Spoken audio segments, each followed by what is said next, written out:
we all want that nostalgia. Yes. And we really want that, oh man. And trust me, I had a box for a first car, and I would buy one today, and I would drive it, and I guarantee I'd be like, ooh.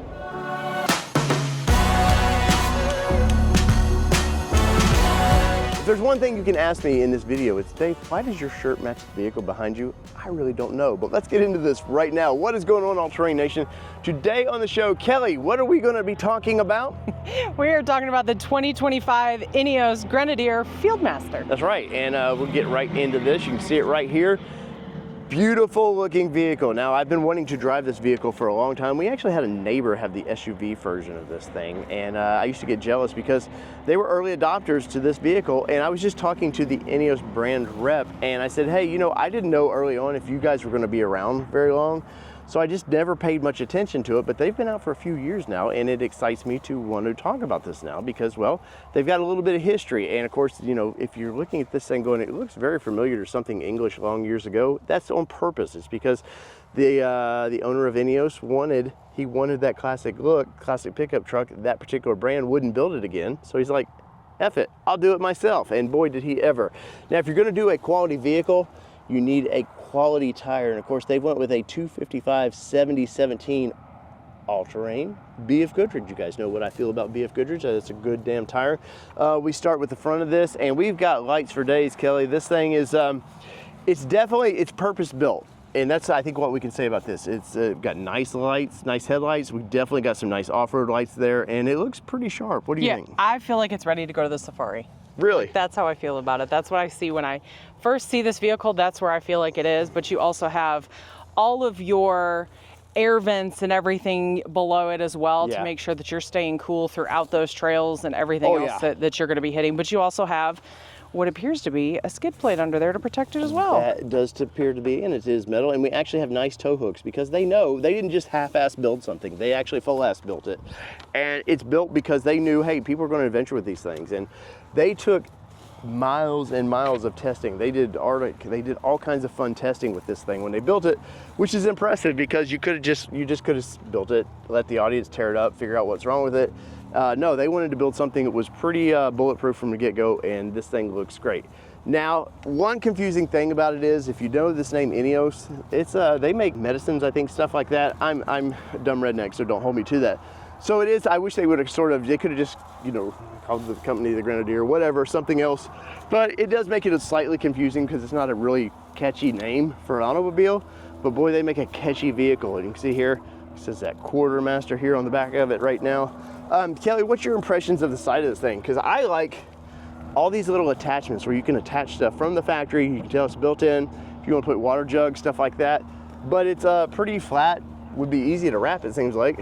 Yeah, that is actually one of the first things that stood out to me were the ability to put accessories on the side of it, because you do have a lot of things that you need to take. If this thing is built to take out in the woods for a while. Yeah, this is definitely want to be self-sufficient when you go out there.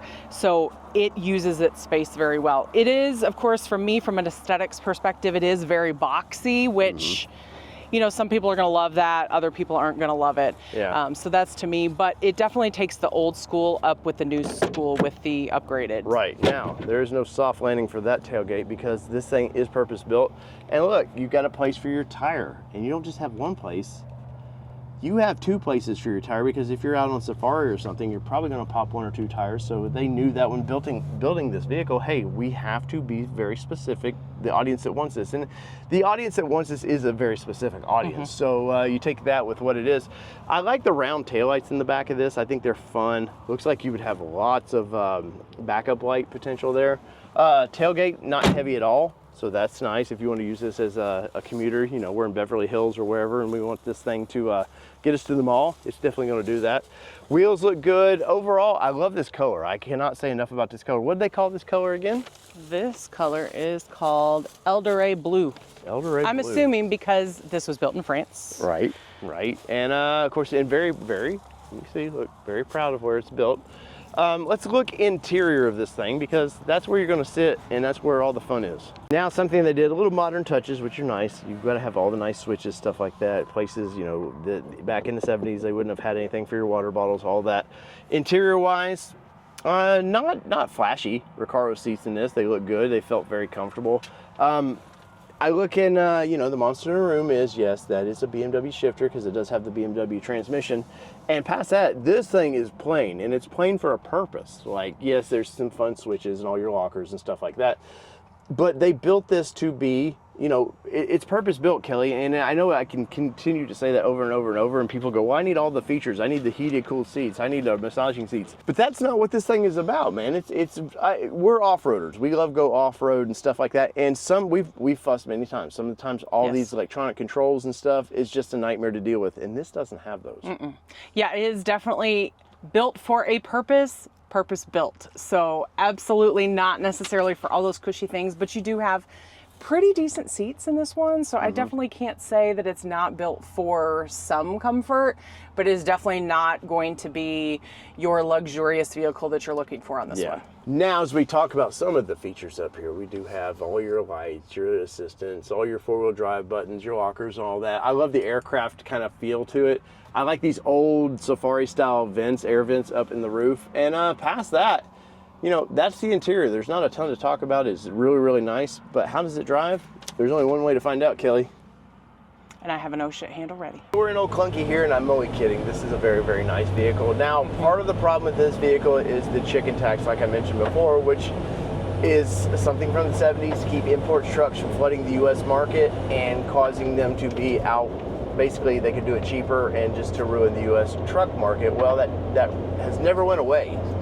And vehicles like this that might want to try something different coming in our market is causing issues with them because, Kelly, what does this thing base out at? Yeah, so the base on this one is $84,400. Yes, so that's pretty pricey there. And is that as listed, everything? So that's base price, and as tested is $93,350, including a $1,600 destination. Right. So you can tell the chicken tax definitely is, because I want to say it's like 25% or something. It makes it ridiculous to build or to ship trucks into the U.S., which I think that rule just needs to go away. We're a global economy now.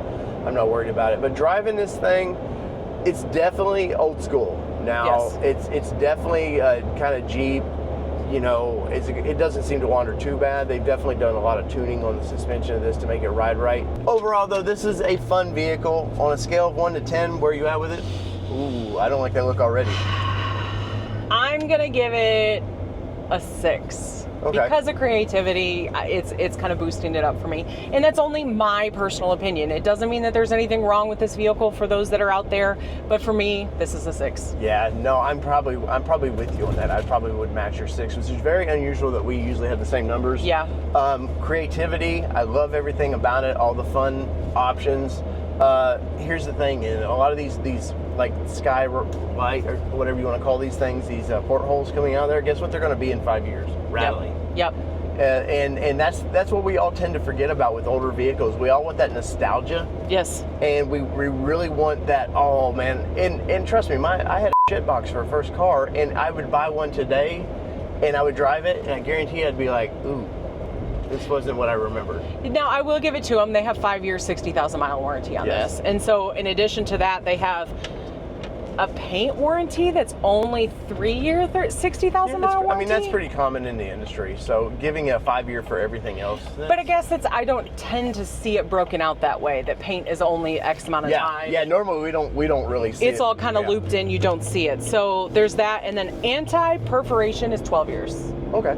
So, I mean, it's got a decent warranty for it for 5 years on it. So you've got that. So if you do have those rattles as you're getting to 59,700 miles in under 5 years, take it in, get it cleaned up, get it taken care of before you hit it. But yeah, to your point, there's a reason why companies have evolved in some of the things that they've used to do manually. Well, and where I see this vehicle, it's a vehicle that you own for a year and you move on. You wanted to own it, you own it. And I think these companies are starting out, they're going to get better. Yeah. But I definitely think, hey, this is we're going to, they've got some future products coming, something smaller, I know.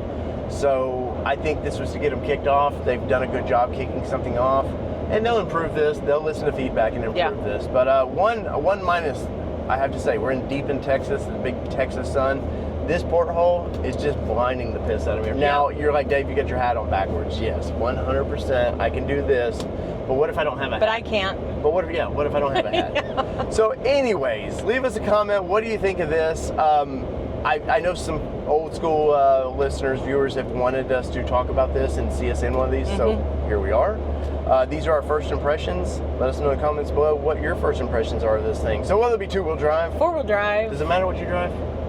No, but today we're driving the INEOS Grenadier Fieldmaster. That's right, and we're out. Peace.